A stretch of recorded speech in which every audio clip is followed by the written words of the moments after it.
पाकिस्तान तहरीक इंसाफ के उम्मीदवार वासिक क़य्यूम बिला मुकाबला डिप्टी स्पीकर पंजाब असम्बली मुंतखब हो गए।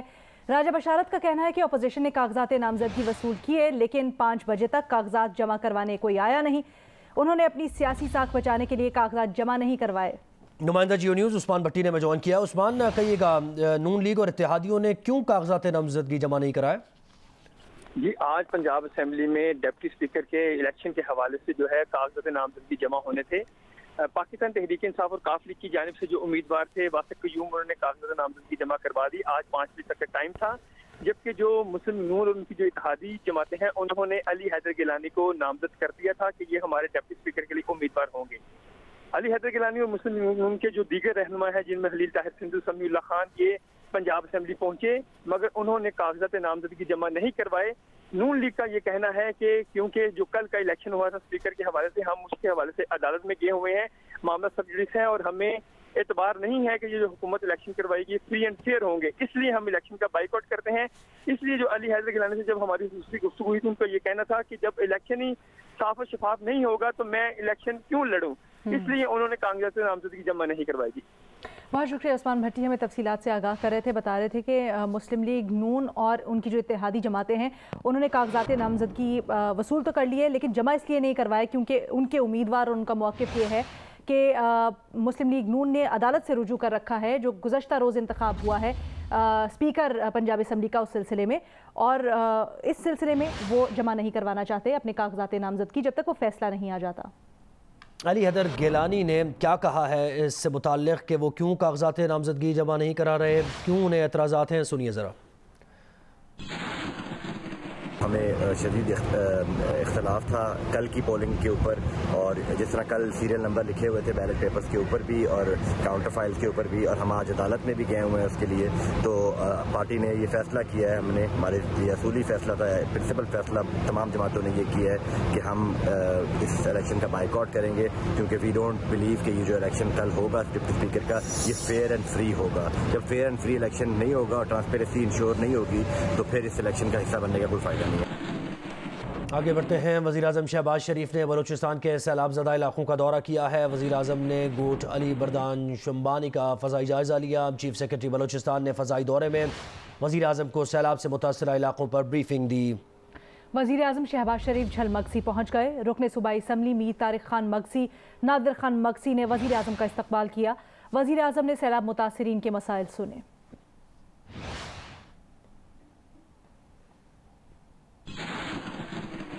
बलूचिस्तान के बेशतर अजला सैलाब की लपेट में है। मूसलाधार बारिशें सैलाब के बहाव में मजीद तेजी ला रही हैं। शिमाली बालाई बलूचिस्तान में रात भर गरज चमक के साथ मूसलाधार बारिश हुई। कोटा ज़ियारत शाहरा भी आमदोरफ्त के लिए मुतासर हुई है। हर नई कोयटा शाहरा बंद कर दी गई। मुस्लिम बाग में सैलाबी पानी क्लिनिक, कॉलेज, जुडिशल कॉम्प्लेक्स में दाखिल हो गया। कान मेहतरजई में 50 से ज़ायद बिजली के खंभे बह गए। 2 रोज़ बाद पाक अफगान बॉर्डर बाब दोस्ती को दो तरफा ट्रेड और पैदल आमदोरफ्त के लिए खोल दिया गया। दालबदीन के करीब सैलाबी रेलवे ट्रैक को बहा ले गए। पाक ईरान रेलवे सर्विस मुअत्तल हो गई।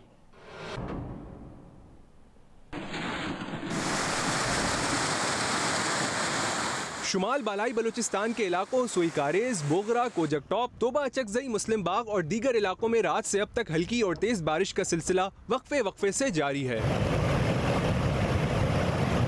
तोबा चकजई के इलाकों हसीना जलात खान, ताशरुबात में सेब से लदे 90 दरख्त रेलों में बह गए। दोबंदी में सैलाबी रेला पार करते हुए 15 अफराद और माल मवेशी फंस गए, जिन्हें रेस्क्यू कर लिया गया। चपरलेट में लैंडस्लाइडिंग से हरनाई कोयटा शाहरा बंद हो गई। मुस्लिम बाग में सैलाबी रेले polytechnic, degree college, judicial complex में दाखिल हो गए और दीवारें गिर गईं। सैलाब के बाइस रेलवे ट्रैक बह गया। अहमद वॉल, दालबदीन, मच में मुख्तलिफ मकामात पर ट्रैक को नुकसान पहुंचा। रेलवे हुकाम का कहना है कि ट्रैक की बहाली में कई दिन लग सकते हैं। सैलाबी रेले रुक जाने के बाद रेलवे ट्रैक की मुरम्मत मुमकिन हो सकेगी। खुजदार में तूफानी बारिशों से ज़राए मवासलात समेत खड़ी फसलों, मकानात और ज़रूरी मशीनरी को शदीद नुकसान पहुंचा है। खुजदार शहदाद कोट शाहरा और कराची कोयटा शाहरा को अब तक बहाल नहीं किया जा सका। कौमी शाहरा की बंदिश से अशिया खुर्दनोश समेत पेट्रोल और डीजल की किल्लत का इम्कान पैदा होना शुरू हो गया है। डेरा मुराद जमाली के इलाके बाबाकोट में सैलाबी रेले में फंसे एक ही खानदान के खवातीन और बच्चों समेत 20 अफराद को निकाला नहीं जा सका। कमिश्नर नसीराबाद फतह खान का कहना है कि सैलाब में फंसे अफराद को निकालने के लिए कश्तियां मंगवाई हैं, जल्द रेस्क्यू कर लिया जाएगा। सैलाबी रेले से झलमक्सी जाफराबाद के सरहदी इलाकों के दर्जनों देहात ज़ेर-ए-आब और गंदावा का 6 रोज से जमीनी रास्ता मुनक़ता है। मस्तोंग में हालिया मानसून बारिशों और सैलाब से दर्जनों मकानात और फसलों को शदीद नुकसान पहुंचा है। अंगूर, सेब, आड़ू, टमाटर, प्याज और दीगर अजनास की फसलें बर्बाद हो गयी। लसबेला में district health office, district headquarter अस्पताल ओथल में बारिशों से शदीद मुतासिर हुए हैं। DHO के मुताबिक राब्ता सड़कें मुतासिर होने से पैरामेडिकल स्टाफ फंस चुका है। डिस्ट्रिक्ट हेल्थ ऑफिस ओथल ताहाल फंक्शनल नहीं हो सका। बारिशों से स्टोर में रखी दवाइयों को भी नुकसान पहुंचा है। पुराली के मुकाम से कराची कोयटा कौमी शाहराह पर ट्रैफिक मुअत्तल है। हालिया बारिशों और सैलाबी रेलों से बलूचिस्तान में बागात और फसलें शदीद मुतासिर हुई हैं। ख़ासतौर पर कोयटा में तो अंगूर के बागात और उनके तैयार गुच्छों को शदीद नुकसान पहुंचा है। सूबे में फ्रूट के बागात बुरी तरह मुतासिर हुए हैं। इससे रिपोर्ट करेंगे मुतालिक शहाब उमर। कोयटा के नौ में अकबर्ग में बारिशों और सैलाबी रेलों से एक तरफ कच्चे मकानात और सड़कें मुतासिर हुईं तो दूसरी तरफ बागात और तैयार फसलों को भी शदीद नुकसान पहुंचा है। अकबर्ग नौसार में मौजूद फ्रूट के बागात, प्याज और दीगर सब्जियां बरसाती पानी से शदीद मुतासिर हुई हैं। यहाँ बड़े पैमाने पर अंगूर के दरख्त भी मुतासिर हुए। फ्रूट के सीज़न में बागात तबाह होने से ज़मींदारों की माशी मुश्किलात में इजाफा हुआ है। ऊपर से सैलाब आया, ये सब कुछ आपके सामने है ना। सैलाब का पानी आया, ऊपर सोलर हम लोगों का तोड़ दिया, बाग में सार में दाखिल हो गए ना। अंगूर नीचे से सार मिट्टी में दबे हुए। हमारा बाग में ज़्यादा मिट्टी आ गया, सारा अंगूर नीचे वाला ख़राब हो गया। जितना बारिश होता है तो सारा अंगूर तो ख़राब हो जाता है। एक बार हम स्प्रे करेंगे, दूसरा बार बारिश आ जाएगी। स्प्रे पे बहुत ज़्यादा नुकसान हो गया हमारा। इन अंगूर के बागात में ज़्यादातर ठेकेदारों ने लाखों रुपए में ठेके पे लिए हुए थे। फसलें मंडी में भेजने से पहले ही बारिशों ने इन बागात को तबाह कर दिया। सैलाबी रेलों से अंदरून और दीगर सूबों ज़मीनी राबिता मुनक़ता हो गया है। ऐसे में फसल मंडी में पहुंचने से पहले ही ख़राब हो गई। ये हमारी फसलें सारा तबाह हो गया। देख हमने ये पैसों पे लिया, जब पुल से निकला हुआ ये बाग हम 18 लाख रुपये पे लिया। अब ये सारा पानी पे भरा हुआ, इसमें तकरीबन आधा भी नहीं बच गया। ये अंगूर नीची वाला तो सारा ख़राब हो गया, समझ गया। जो ये ठाल था, ये ठाल भी मैं से हिसाब करो, थोड़ा थोड़ा बच गया, नहीं बच गया तो ख़त्म है। मंडी पर रास्ते नहीं था। मुतासरा बागात के ज़मींदारों का कहना है कि उनकी साल भर की मेहनत ज़ाया तो हुई ही है, साथ ही उन्हें मजदूरी और स्प्रे के अखराजात के नुकसान का भी सामना है। मकामी ज़मींदारों की हुकूमत से अपील है कि उनके नुकसानात का अजाला किया जाए। कैमरामैन फ़याज़ अहमद के साथ शहाब उमर, जियो न्यूज़, कोयटा। चेयरमैन PTI इमरान खान की ज़ेर सदारत पार्टी क़यादत का इजलास हुआ। इमरान खान ने चीफ इलेक्शन कमिश्नर के खिलाफ जुडिशल रेफरेंस दायर करने का फैसला किया। मज़ीद तफसीलात जानते हैं अपने नुमाइंदे अहमद सुबहान से। अहमद, बताइएगा मज़ीद क्या बात हुई और कब तक दायर किया जाएगा रेफरेंस?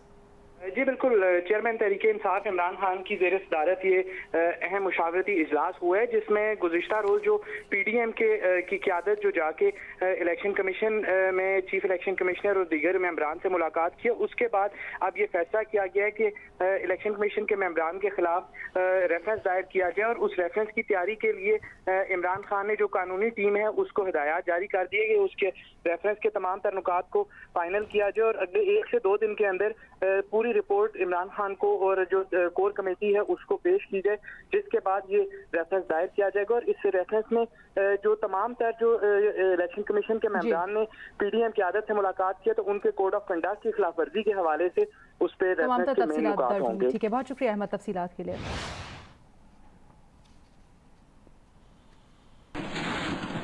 और तहरीक इंसाफ के रहनुमा फवाद चौधरी कहते हैं कि इलेक्शन कमीशन ने हुक्मरान इत्तेहाद के वफ़द से मुलाकात करके PTI फॉरेन फंडिंग केस पर बातचीत की है, जो सरासर गैर कानूनी अमल है। PTI इलेक्शन कमिश्नर के खिलाफ कानूनी एक्शन लेगी। फवाद चौधरी ने मजीद कहा कि PTI को फंडिंग करने वाले लाखों अफराद का जरिया आमदन देखना मुमकिन नहीं। शेख मुबारक अल नहयान की जानिब से आरिफ नकवी को की गई फंडिंग से PTI का कोई लेना देना नहीं। मुलाकात हुई है परसों इलेक्शन कमीशन ऑफ पाकिस्तान की जो हुक्मरान इत्तेहाद है उनके लोगों से। ये एडमिटेड है कि उन्होंने PTI का फंडिंग केस डिस्कस किया है। कभी भी कोई आला अदालत का जज अपने पेंडिंग केस के ऊपर एक फरीक से मुलाकात नहीं करता। ये जो मुलाकात हुई है कोड ऑफ कंडक्ट जो है इलेक्शन कमीशन ऑफ पाकिस्तान का, पाकिस्तान की अदलिया का, उसकी सरीहन खिलाफ वर्जी है। हम अपनी लीगल टीम से बात कर रहे हैं और ये एक फिट केस है proceed against election commissioner. Imran Khan Pakistan के सबसे बड़े फंड गेटर है। आरिफ नकवी वहाँ पे केस का सामना कर रहे हैं कि अमेरिकन फाइनेंशियल रेगुलेशंस की उन्होंने खिलाफ वर्जी की। हो सकता है वो केस सही हो सकता है वो केस गलत हो, लेकिन हमें नहीं पता। 4 कंपनियां हमें पैसे देने के, हमें ओवरसीज पाकिस्तानी पाकिस्तान के अंदर लोग जो हैं वो पैसे दे। ये हम नहीं कर सकते कि 1 लाख आदमी जो है उसने हमें पैसे दिए हैं तो हम लाख आदमियों का सोर्स ऑफ इनकम देखना शुरू कर देंगे। अगर ये जो मुबारक अल नेहान की अगर फंडिंग है आरिफ नकवी साहब को, तो ये आरिफ नकवी जो है उनका और जो ब्रिटिश लॉज हैं उनका वायलेशन है। हमें तो उन्होंने एफिडेविट दिया हुआ है कि हमारी जो सारी फंडिंग है वो लीगल है। अगर कोई वायलेशन हुई है तो वो आरिफ नकवी जाने। वो साबिक सेक्रेटरी इलेक्शन कमीशन कुंवर दिलशाद ने जियो न्यूज़ से खुसूसी गुफ्तगू में कहा कि फवाद चौधरी का मौक़िफ़ दुरुस्त नहीं। इलेक्शन कमीशन के दरवाजे सियासी जमातों के लिए हमेशा खुले होते हैं।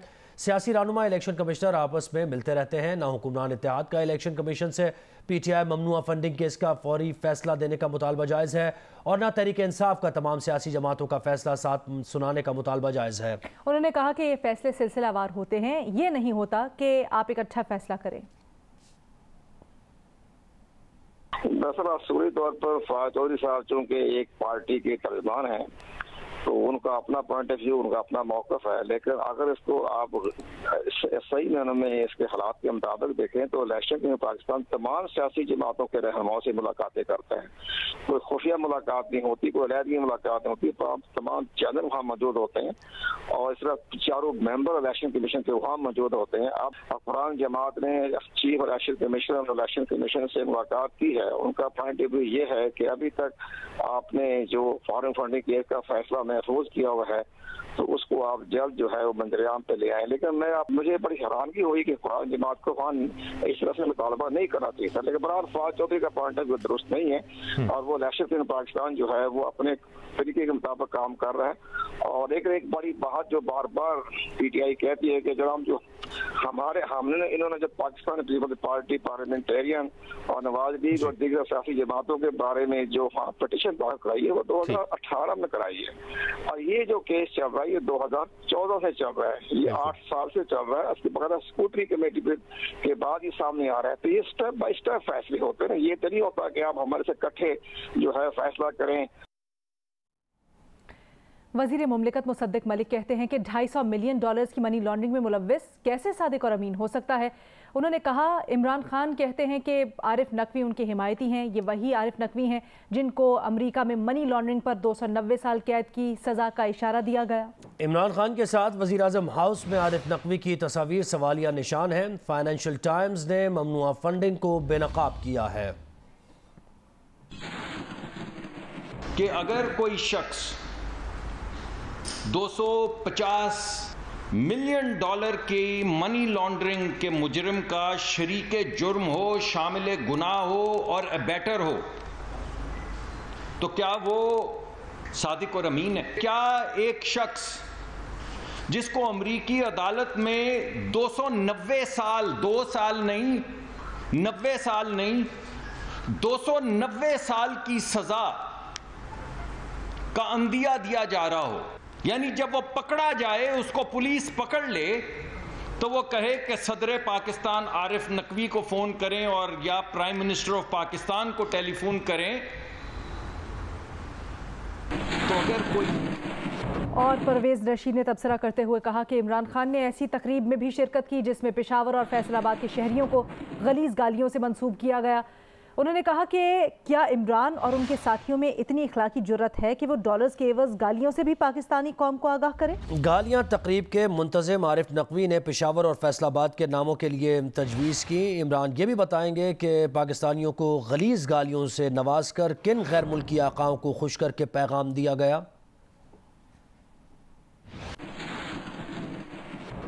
तूफानी बारिशों और सैलाबी रेलों ने बलूचिस्तान के कई इलाकों को डुबो दिया। वज़ीर आज़म शहबाज शरीफ ने बलूचिस्तान के सैलाब ज़दा इलाकों का दौरा किया, मुतासरा इलाकों का फ़ज़ाई जायज़ा भी लिया। चीफ सेक्रेटरी बलूचिस्तान ने फ़ज़ाई दौरे में वज़ीर आज़म को सैलाब से मुतासरा इलाकों पर ब्रीफिंग दी। वज़ीर आज़म शहबाज शरीफ झलमक्सी पहुँचे। वज़ीर आज़म ने सैलाब मुतासरीन के मसाइल सुने। तूफ़ानी बारिशों और सैलाबी रेलों ने बलूचिस्तान के कई इलाकों को डबो दिया। जिस तरह हम आपको बुलेटिन में भी मुसलसल आगाह कर रहे हैं, हमारी टीम्स वहाँ पर मौजूद है और मुख्तलिफ इलाकों की कवरेज कर रहे हैं। आवाम के जो मसाइल हैं वो आप तक पहुँचा रहे हैं। वज़ीर आज़म शहबाज शरीफ ने बलूचिस्तान के सैलाब ज़दा इलाकों का दौरा किया है। मुतासरा इलाकों का फ़ज़ाई जायज़ा भी लिया वज़ीर आज़म ने। चीफ सेक्रेटरी बलूचिस्तान ने फ़ज़ाई दौरे में वज़ीर आज़म को सैलाब से मुतासरा इलाकों पर ब्रीफ किया। वज़ीर आज़म शहबाज शरीफ झलमक्सी पहुँचे और वज़ीर आज़म ने सैलाबी मुतासरीन के मसाइल भी सुने। पूरे बलूचिस्तान में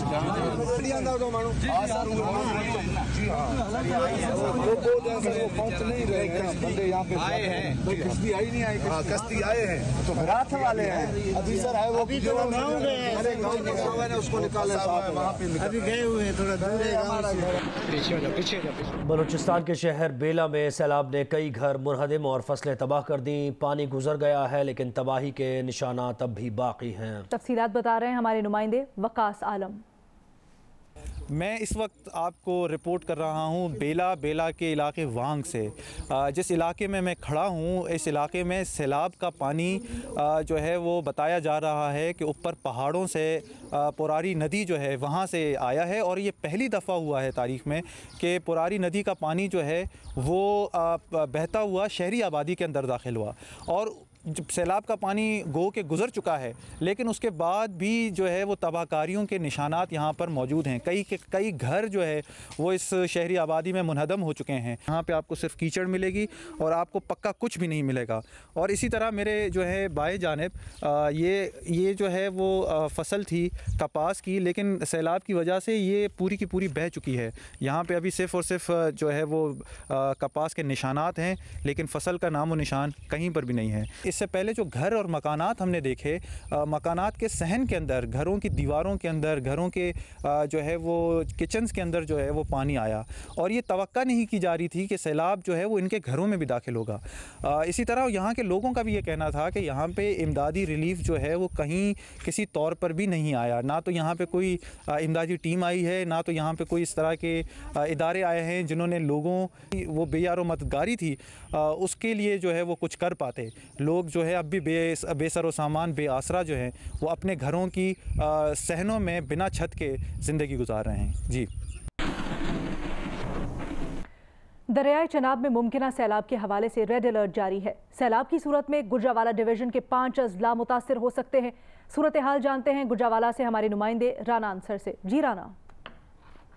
आज दरियाए चनाब में मुमकिन सैलाब से निमटने के लिए रेड अलर्ट जो है वो जारी है। दरियाए चनाब की जो इस वक्त सूरत हाल है वो मामूल के मुताबिक है, क्योंकि भारत की तरफ से ये खदशा जाहिर किया गया है कि किसी भी वक्त दरियाए चनाब में पानी का कोई रेला छोड़ा जा सकता है, जिसकी वजह से तमाम जो हिफाजती इक़दाम हैं वो कर लिए गए हैं। मैं इस वक्त कमिश्नर ऑफिस में मौजूद हूँ, जहाँ डिविजनल फ्लड कंट्रोल रूम बनाया गया है, जहाँ ना सिर्फ दरियाए चनाब बल्कि दूसरे डिवीज़न में बहने वाले जो नदी नाले हैं उनमें भी पानी की सूरत हाल को मुसलसल मॉनिटर किया जा रहा है। कमिश्नर गुजरावाला मंसूर कादर के मुताबिक 100 फ्लड रिलीफ कैंप बनाए गए हैं। 5 अजला हैं गुजरावाला डिवीज़न के जो दरियाए चनाब में मुमकिन सैलाब से मुतासर हो सकते हैं। उनमें सियालकोट, गुजरावाला, गुजरात, हाफजाबाद और मंडी बहाउद्दीन के अजला शामिल हैं। कराची में बारिशों के बायस उर्दू बाज़ार की दुकानों में ताहाल पानी, कीचड़ और गलाजत मौजूद है। मौसम गर्मा की तातीलात ख़त्म होने को हैं, जबकि किताबों की ख़रीदारी के लिए आए शहरी और दुकानदार गंदगी से परेशान हैं। मज़ीद बताएंगे अब्दुल वली। जी, इस वक्त मैं मौजूद हूँ कराची के किताबों के हवाले से सबसे अहम बाज़ार उर्दू बाज़ार में, लेकिन इंतज़ामिया के सामने इस बाज़ार की कोई अहमियत नहीं है। जब हमारी यहाँ पर ताजिरों से बात हुई, उनका यही कहना है कि यहाँ पर हर बारिश के बाद कई दिनों तक यहाँ पानी मौजूद रहता है। बाज़ार में कीचड़ मौजूद है, जिसकी वजह से यहाँ पर जो ख़रीदार आ रहे हैं, जो गाहक आ रहे हैं, उन्हें भी शदीद मुश्किलात का सामना करना पड़ रहा है। सूबे भर में मौसम गर्मा की तातील के बाद स्कूल तो खुलने जा रहे हैं, लेकिन जो यहाँ पर किताबों के हवाले से जो शहरी आ रहे हैं उन्हें यहाँ पर उन मुश्किलात से गुजर कर जो है वो जाना पड़ता है। ताजिरों के मुताबिक इंतज़ामिया से बारहा शिकायत करने के बावजूद भी कि जो मार्केट का नाला है इसको साफ़ किया जाए ताकि इसका मुस्तकिल हल निकाला जा सके, लेकिन इंतज़ामिया इस हवाले से जो है वो सीरियस नज़र नहीं आ रही। मुंबई किया हुआ था। अमेरिका ताइवान तनाज़े पर दखल अंदाजी करने से बाज रहे। चीन ने अमेरिका को खबरदार कर दिया। अमेरिकी कांग्रेस की स्पीकर नैन्सी पेलोसी के जल्द ताइवान के दौरे की खबरों ने चीन अमेरिका कशीदगी में इजाफा कर दिया। चीन ने अमेरिका को सख्त अल्फाज में वार्निंग दी है कि अगर अमरीकी ओहदेदार ने ताइवान का रुख किया तो चीन फौजी ताकत का इस्तेमाल भी कर सकता है। अमरीकी अखबार की रिपोर्ट के मुताबिक जुमेरात को एक टेलीफोन कॉल के जरिए चीन के सदर शी जिनपिंग ने अमरीकी सदर जो बाइडन को ताइवान तनाज़े पर दखल अंदाजी से बाज रहने के लिए खबरदार किया। वाशिंगटन और बीजिंग के दरमियान ताइवान के मामले पर एक अरसे से तनाव है। चीन का दावा है कि ताइवान का उसका हिस्सा है और ज़रूरत पड़ने पर ताकत के जरिए उसे वो वापस ले सकता है। नैन्सी पेलोसी 1997 के बाद ताइवान का दौरा करने वाली आला सतह की पहली अमरीकी ओहदेदार होंगी।